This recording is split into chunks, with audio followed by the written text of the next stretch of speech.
Compact Exchange Registry processed me in 11 minutes on a Tuesday morning. 11 minutes from the intake desk to the corridor.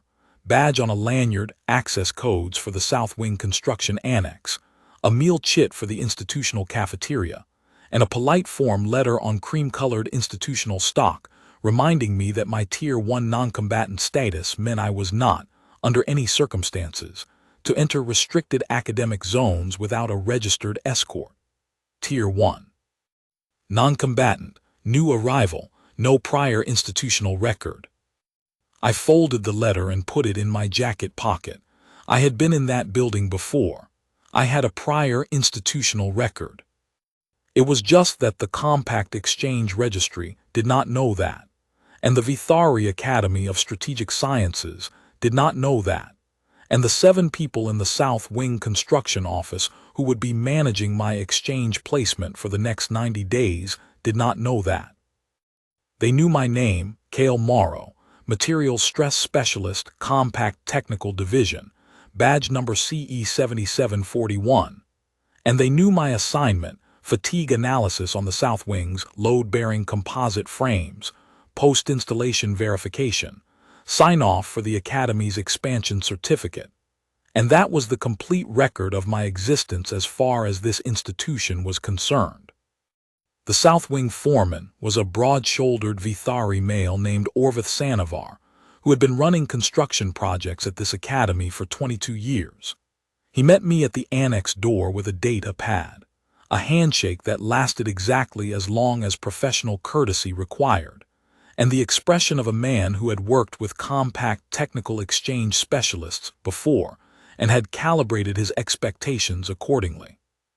Compact exchange specialists were, in his experience, competent enough with instruments but prone to recommending additional testing cycles as a hedge against their own uncertainty. He was not unkind about it. He just had the look.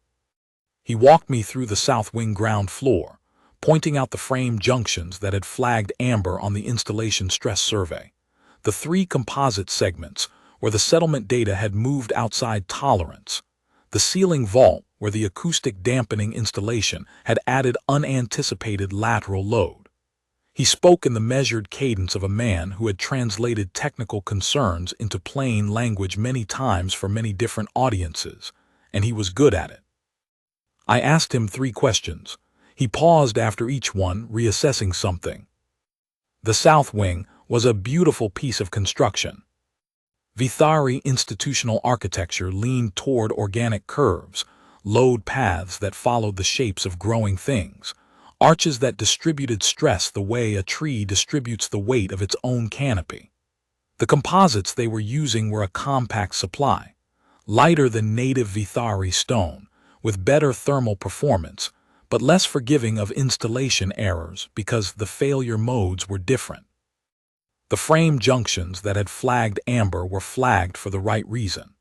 The settlement data was showing micro-rotation at the base anchors, and if you understood how composite fatigue accumulated under rotational stress, you could see that 3 of those junctions were on a trajectory that would become a problem in 7 to 10 years if nothing was done.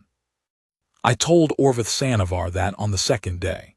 He looked at my preliminary report for a while, then looked at me, then said that his previous compact technical exchange specialist had told him the settlement data was within acceptable parameters and had recommended monitoring at 6-month intervals. I told him that 6-month monitoring would let him document the problem in excellent detail right up until the point it required full remediation. He was quiet for a moment.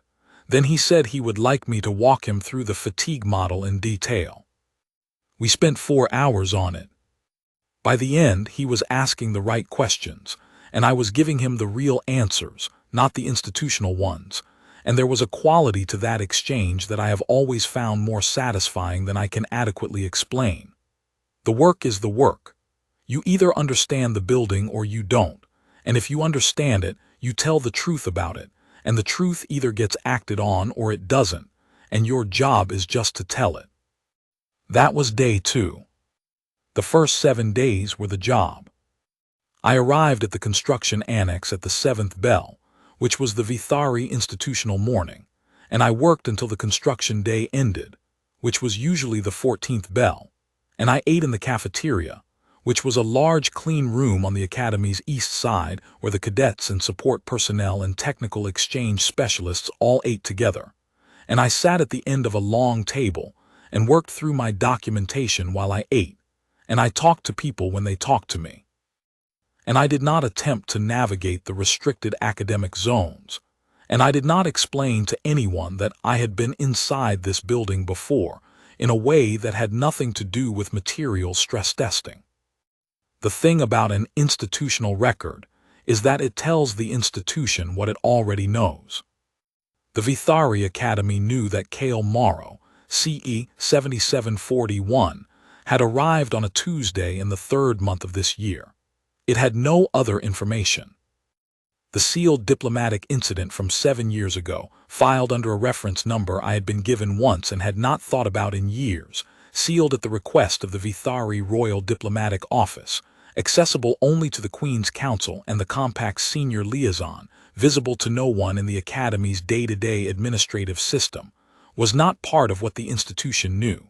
I was a new arrival, Tier 1, non-combatant, no prior record. I had thought before I came that being back inside this building would feel stranger than it did. I had expected some quality of recognition in the place itself, the way a familiar smell will pull you back through years before you have consciously identified it. But buildings do not remember the way people do. The Academy had been rebuilt in the South Wing and renovated along the West Corridor and repainted throughout the public areas since I had last walked these halls, and even the parts that had not been touched had the quality of a place seen from the wrong angle. Familiar in the way a face can be familiar without your being able to name it. I knew I had been here. I could not always say where. The substructure was different. The lower levels, the maintenance corridors beneath the academic floors, the equipment service passages, the utility infrastructure that ran under the whole compound, those I knew well. I had not been in them since, but I knew them in the way you know a route you walked a great many times in a short period of time, in the dark, carrying someone who was frightened and needed to be carried carefully. I did not go down there. There was no professional reason to, and I had no personal reason to need to, but I knew they were there. The cafeteria served a reasonable meal. On the third day, a young Vithari cadet named Sorvith Aval sat across from me at the end of the long table because it was the only remaining seat at that meal period, looked at my documentation spread, and apologized for interrupting my work. I told him he was not interrupting anything. He asked what I was working on. I told him. He was second year, mechanical systems emphasis, and he had a question about composite fatigue methodology that was better than most questions I received from people who were not directly in the field. We talked for 40 minutes. He was going to be good. You could see it in the quality of his attention, the way he pushed at a concept until he understood it rather than until he had a satisfactory-sounding answer. On the fifth day, a Vithari woman named Perv, who ran the cafeteria's second service shift, stopped to tell me that I had left my access badge on the table the previous evening, and that she had placed it with the annex front desk for safekeeping. I thanked her. She told me that the previous compact exchange specialist had done the same thing twice a week, and that she had developed a collection system. I asked if the Academy issued any kind of formal recognition for auxiliary support services personnel, and she looked at me with an expression that suggested no one had asked her that before, and said not that she was aware of, and I said that was an oversight, and she laughed, and after that she always had the good table clear for me at the second service shift. That is the texture of the work. You are somewhere for 90 days, and the institution sees a badge number and a clearance level and a meal chit, and the people inside the institution see a person, and those are two different things, and the gap between them is where most of the actual work happens. The diplomatic delegation arrived on day 31. I knew about it the way everyone in the Academy knew about it. A general notice circulated through the institutional communication network. informing all personnel that the Royal Receiving Hall adjacent to the Academy would be hosting a formal Compact Vithari diplomatic arrival ceremony on the 31st day of the third month, that certain corridors would be temporarily restricted to allow for the delegation's movement between the hall and the Academy's main public concourse, and that all personnel were welcome to attend the open ceremony in the hall's public gallery, which was the upper tier above the main receiving floor. Attendance was not required. It was simply offered. Orvith Sanavar asked me on the 30th day whether I was planning to attend. I told him I had not decided. He said that he had been to 2 of these ceremonies in his 22 years at the Academy, and that they were worth the time. The Vithari royal family had a formal arrival protocol that was genuinely impressive to watch, whatever your view of the institutional politics.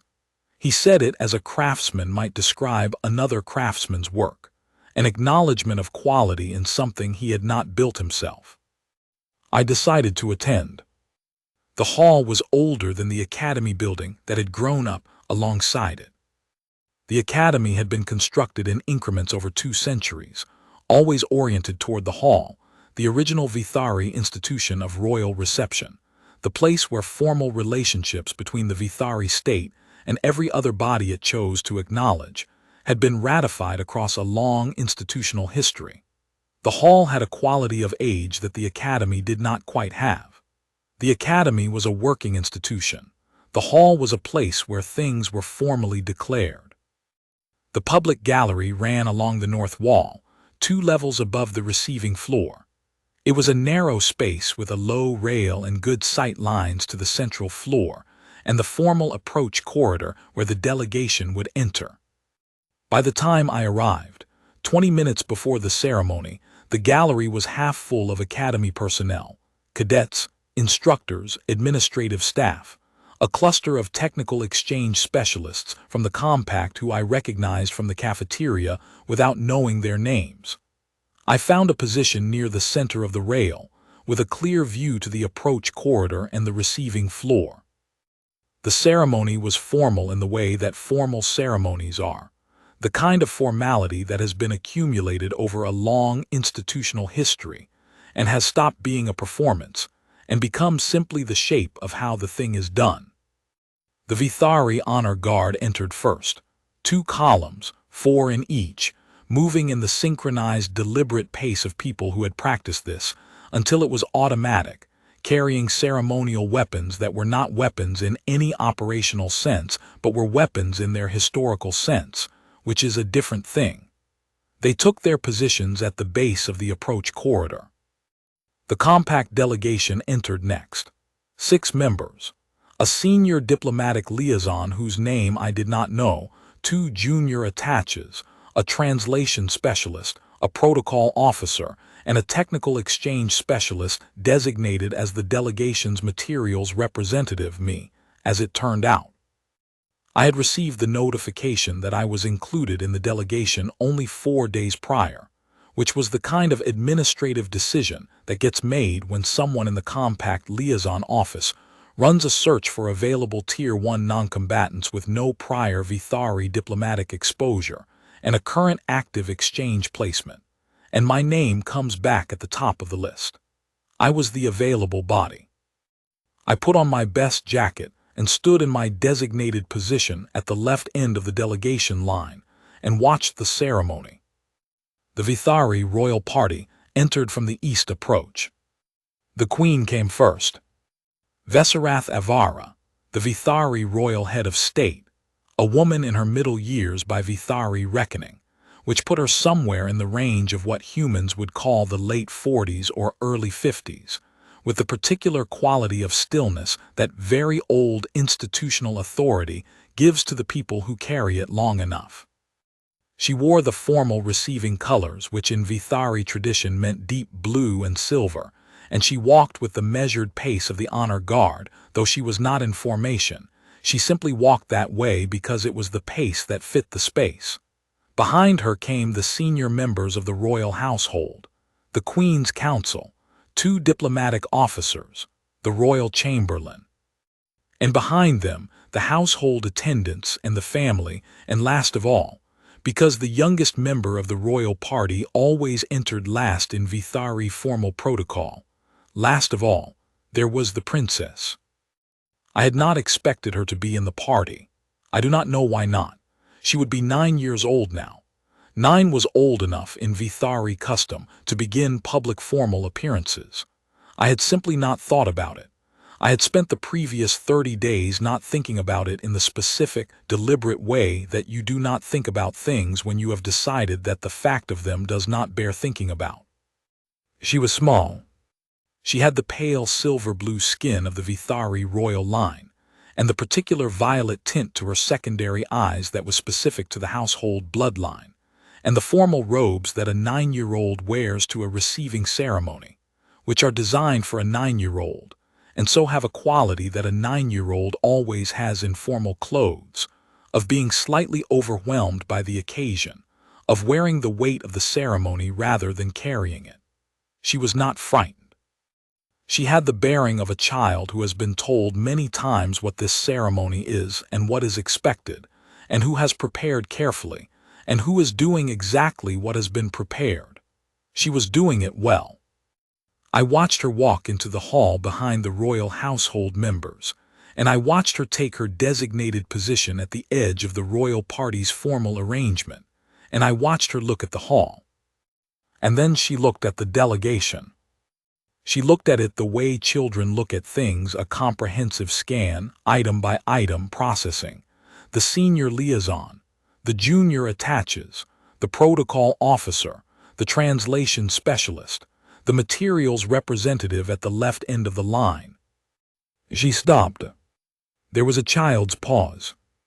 The kind that happens when a brain that is still learning to manage its own reactions encounters something it was not prepared for, not frightened, not alarmed, but genuinely and suddenly surprised in a way the body registers before the social training catches up. She was still. Her eyes were on me. I was still. The hall was full of the small sounds a formal ceremony produces, the ambient noise of 200 people standing in deliberate quiet, the faint echo of the vaulted ceiling, the soft creak of the honor guard's formal gear. The ceremony was continuing. The senior liaison had stepped forward to exchange the ritual greeting with the Queen's Council. There was prescribed language. It was being spoken. I was not processing it. She looked at me for what was probably 3 seconds. It felt longer. Then she turned her head toward her mother. The Queen was watching the greeting exchange. Her head was angled slightly toward the council, the appropriate ceremonial attention. Then she felt whatever a parent feels when a child turns toward them with something specific, and she inclined her head, just slightly, toward her daughter. The princess did not raise her voice. She was a child who had been told, many times, how formal ceremonies work, and she knew that you did not raise your voice. She leaned toward her mother, and she said, in the particular careful quiet of a child trying to be very quiet and not quite managing it, in Vithari, which I understood because I had spent 11 months at this academy 7 years ago, and had learned the language because it was the language of the building, and you cannot understand a building if you do not understand how the people who built it talk to each other. She said, "Mommy, it's him." 3 words in Vithari. The syntax is slightly different in the original. The pronoun structure creates a different emphasis, something closer to mommy, the person is him, but the meaning lands identically. It is him, that one, there. The Queen turned. She looked at the delegation, she looked at me. And I saw something move in her expression that I cannot entirely describe, not surprise exactly, because she was a woman who had long since stopped being surprised by the contents of official records, and she would have known from the diplomatic office's advanced documentation that a CE 7741 Kale Morrow was included in the compact delegation's technical exchange list. She would have read that documentation. She simply would not have connected the name to anything, because the connection existed in a sealed file that was not part of the documentation she had received. She knew who I was now. The ceremony continued. The ritual greeting exchange was completing. The prescribed words were finishing. The honor guard was adjusting to the next phase of the protocol. 200 people in the hall and the gallery were attending to the formal procedure with the careful attention that formal procedures demand. And in the middle of all of that, the queen of the Vithari state was looking at me, and her 9-year-old daughter was looking at me, and I was looking back at both of them, and the silence between us had a quality that had nothing to do with the ceremony. I want to try to explain what happened in those seconds, because the story that got told afterward, by people who were in the gallery, by people who were on the delegation, by the academy personnel who asked the cafeteria staff, who asked the annex crew, who asked Orvith Sanavar what had happened. That story was not wrong exactly, but it did not have the shape of the thing from inside it. The story was, a child recognized someone. The palace fell silent. It became a diplomatic moment. Those things happened, but there is a before to them, and the before is where the actual thing is. The before is this. 7 years ago, I was 27 years old and I was in the second month of my compact academic exchange at the Vithari Academy of Strategic Sciences. I was not a materials specialist then. I was a materials trainee, a second-year structural engineering student on an exchange placement, there to attend lectures in Vithari structural methodology, to observe the academy's construction practices, to learn how they built things, because the compact had decided that having engineers who understood Vithari structural principles was worth the expense of sending people here to learn them. I was one of 4 compact exchange students in my cohort. I was the youngest by 3 years, and the one who had come with the least institutional distinction and the most genuine interest in the actual buildings, which is a combination that tends to produce a certain kind of professional eventually. The academy ran a monthly emergency response drill for the entire compound. It was a serious drill, the kind that involved real simulation protocols and real timing, not a box-sticking exercise. On the second month's drill, a corridor in the substructure, the maintenance levels beneath the academic floors, had a ventilation system failure during the exercise that cascaded into a partial structural lock of 2 of the emergency access points. The drill became partially real. 3 sections of the substructure were sealed off with standard emergency protocol pending assessment, and the assessment was going to take some hours because the seal was automated, and the override was in the administrative office, and the administrative office was on the other side of the building, and the drill had just made the main corridors restricted. This was a manageable situation. No one was injured. The sealed sections were maintenance corridors, utility spaces, not occupied areas. Standard procedure was to wait for the assessment, complete the override, reopen. This was logged. The appropriate personnel were notified. The situation was under control. What was not part of the assessment? What the automated seal system did not know, because the automated seal system reads occupancy sensors, and the occupancy sensor in substructure corridor 7 West Secondary had a calibration fault that had been in the maintenance log for 4 months, meaning it read the corridor as empty when it was not empty. Was that a 2-year-old Vithari child had gotten into the substructure through a utility access hatch that should have been secured, but was not. Because the hatch's security latch had been damaged in a previous maintenance cycle, and the repair order was still pending. The 2-year-old Vithari child was the Queen's daughter. I want to be precise here because the story tends to accumulate drama in the retelling, and the drama that accumulates is not always accurate. The princess was not in danger in the way that the word danger implies in most of the versions I have heard. She was sealed in a maintenance corridor with ambient air quality that was well within safe parameters. She had adequate temperature. Vithari substructure maintains climate control as a structural function, not a comfort function.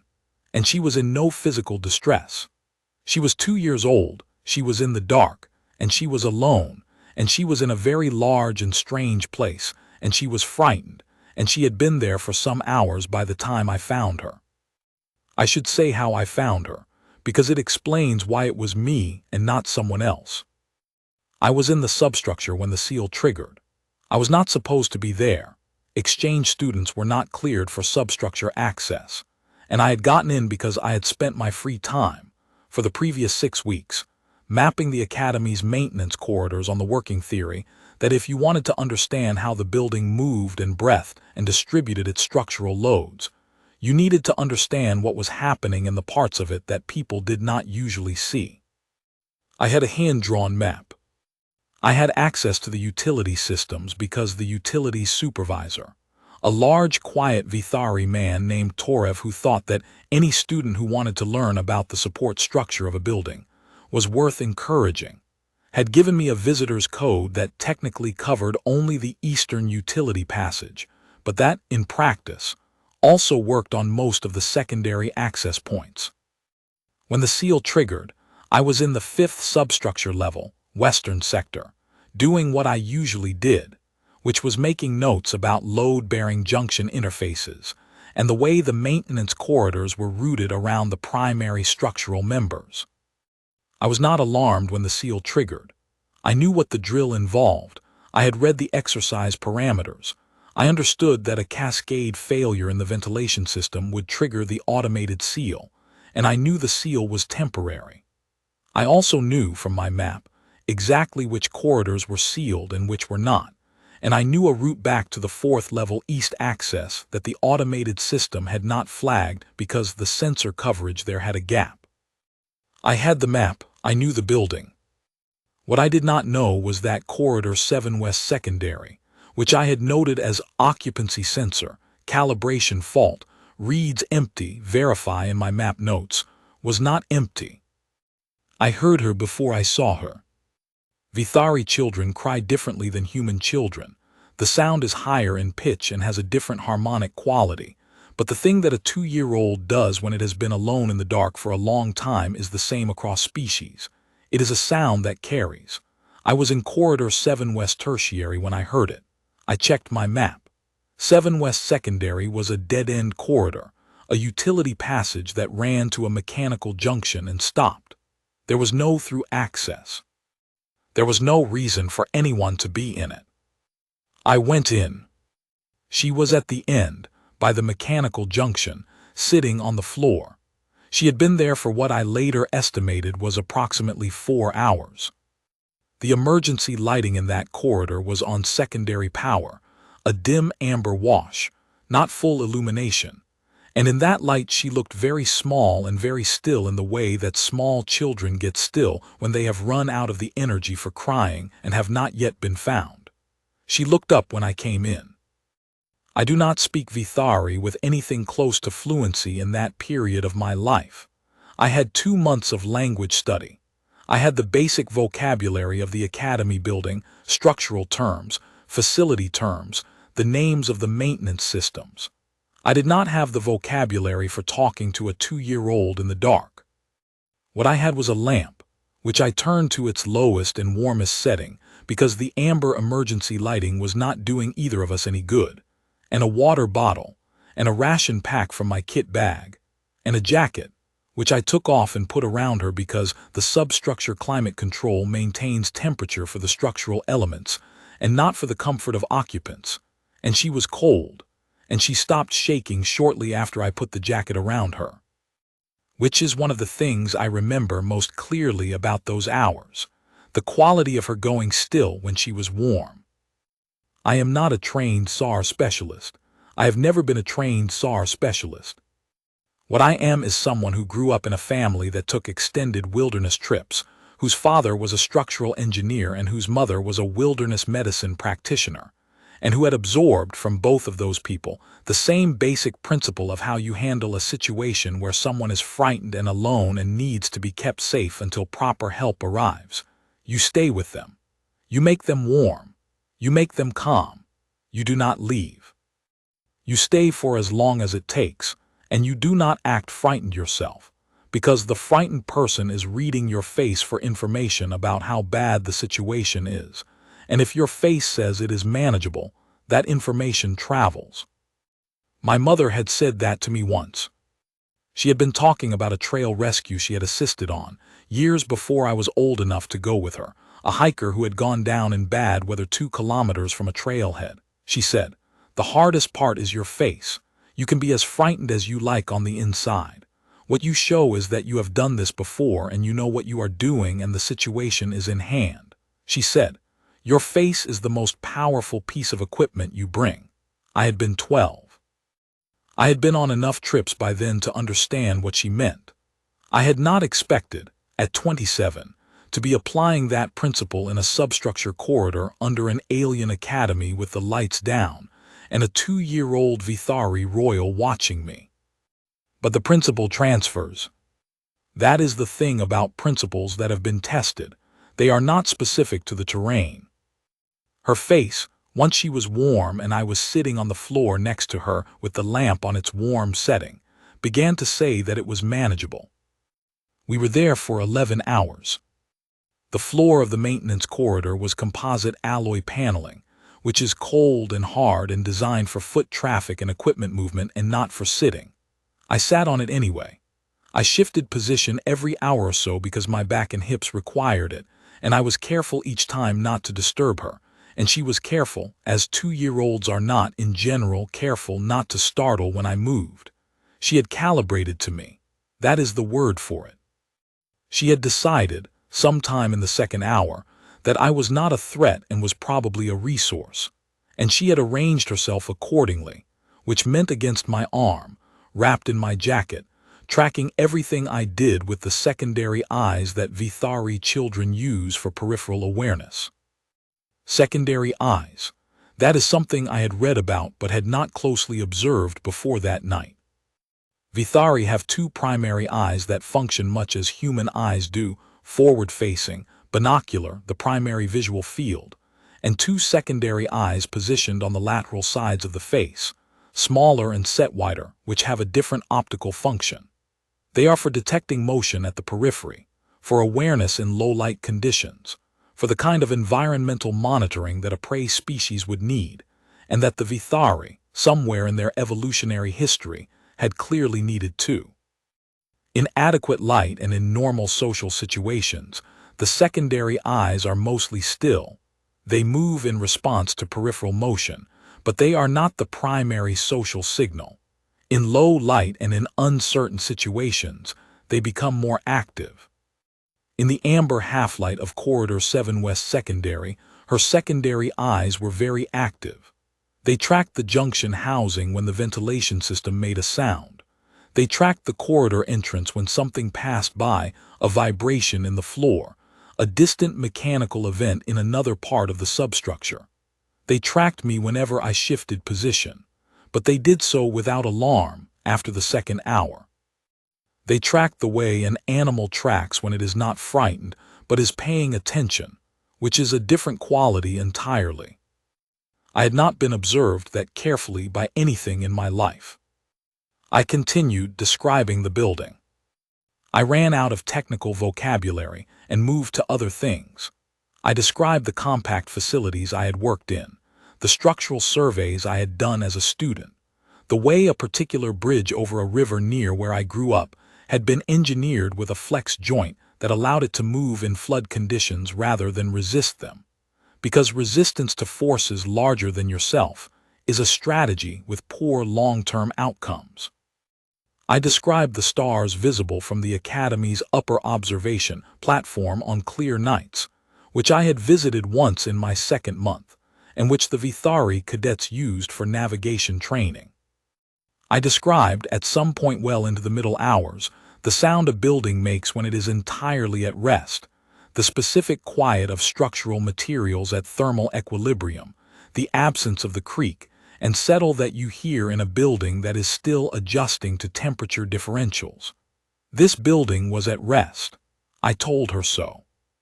She said something, once in the middle hours, a single word in Vithari that I did not know, said in the thoughtful tone of a statement rather than a question, looking at a place on the junction housing where the composite surface had been worn smooth by a long history of technicians' hands passing over the same point. I told her I agreed. She seemed satisfied with that. I do not know what the word meant. I have a reasonable hypothesis, from the context and the way she said it, that it was something in the register of old, or worn, or used for a long time.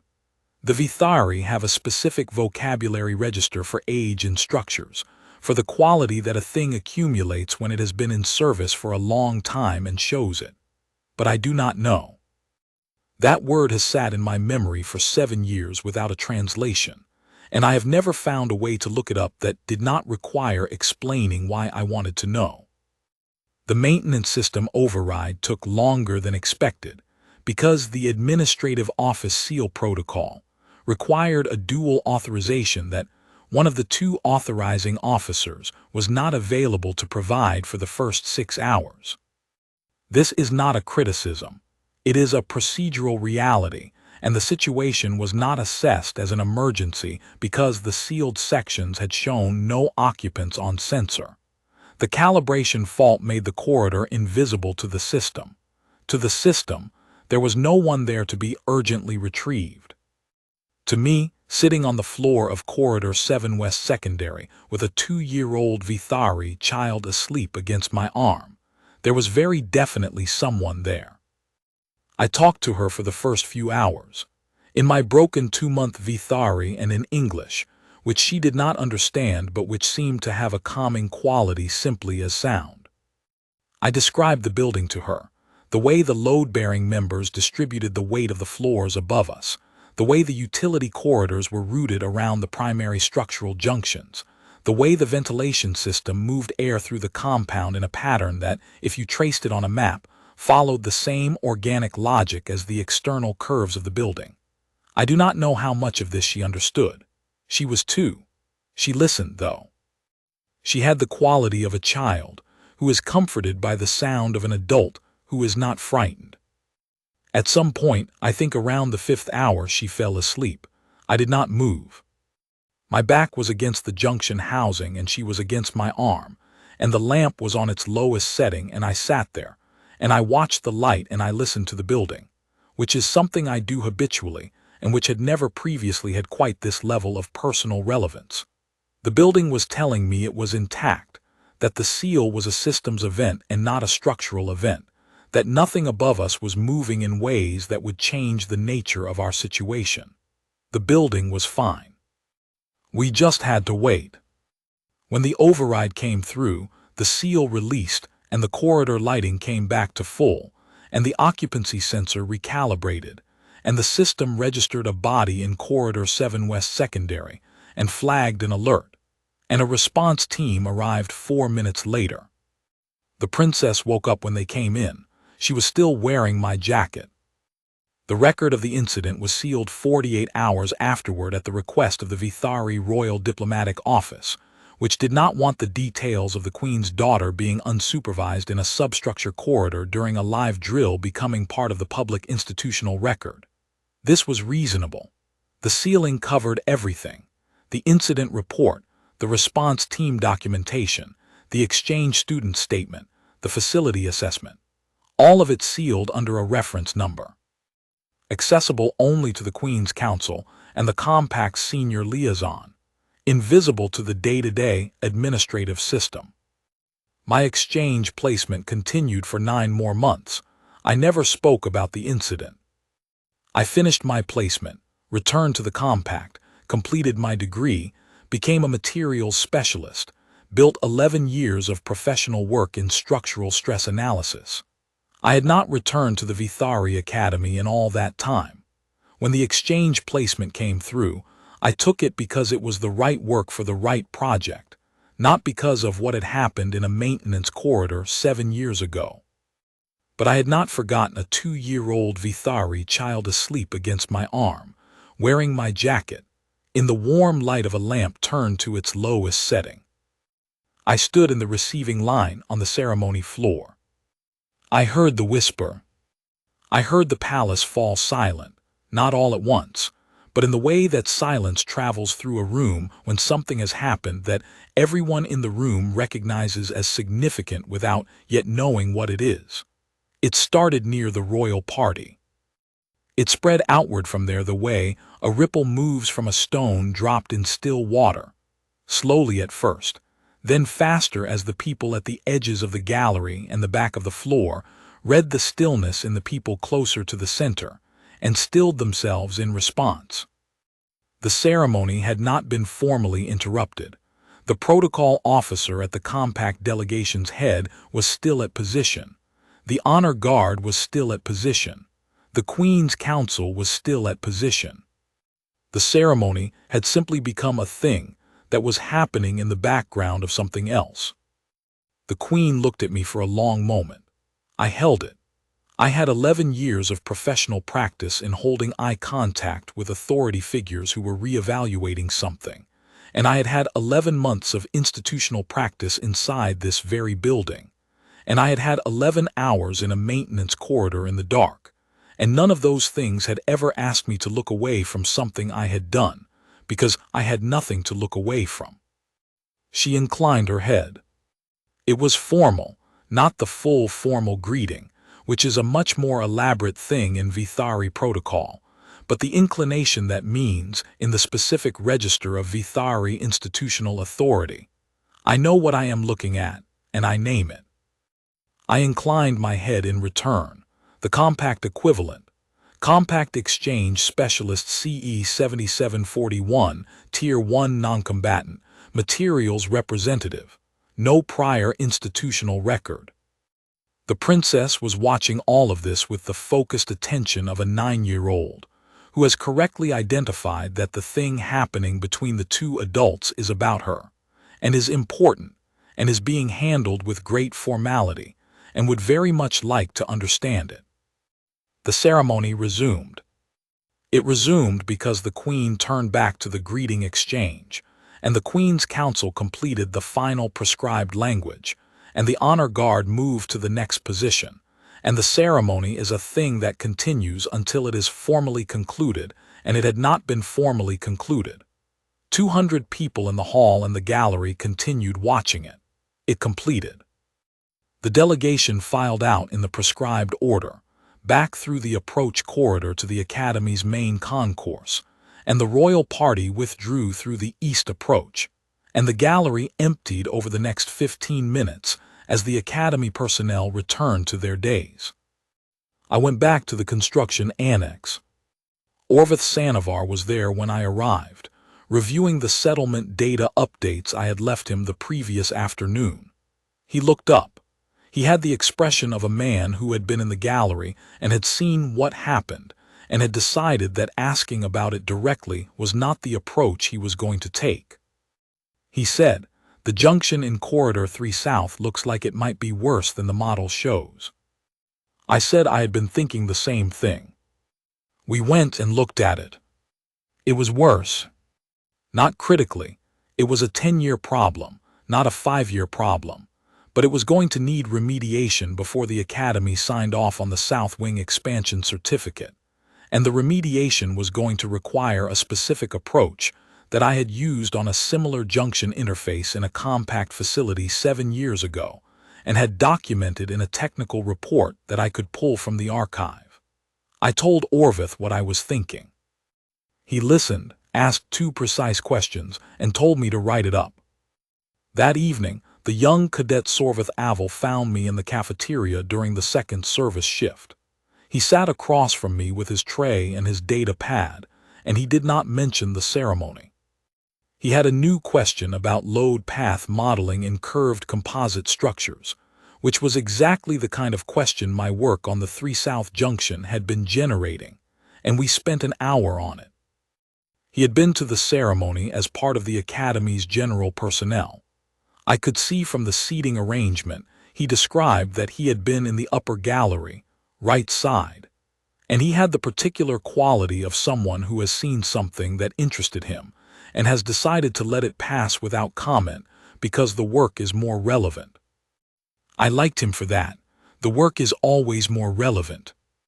Perv stopped at my table toward the end of the shift and asked if I wanted the remainder of the evening's preparation course special, which was a Vithari grain dish I had been eating every evening for 31 days, and had not tired of because it was genuinely good, and because she made it with a technique that I recognized from my mother's kitchen methodology.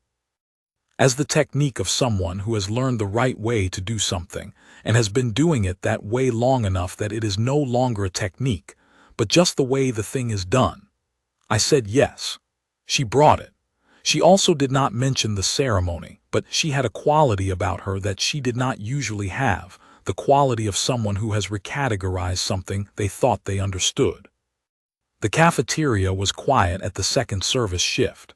Most of the academy was at the first shift. The second was for the people who had been working too long to make the first, the people who ate alone at the end of a long day, the people who used the quiet to think. I ate the grain dish and I looked at my documentation, and I thought about the junction, and I thought about my father explaining, when I was 8 years old, why the bridge over the river near our house had that flex joint.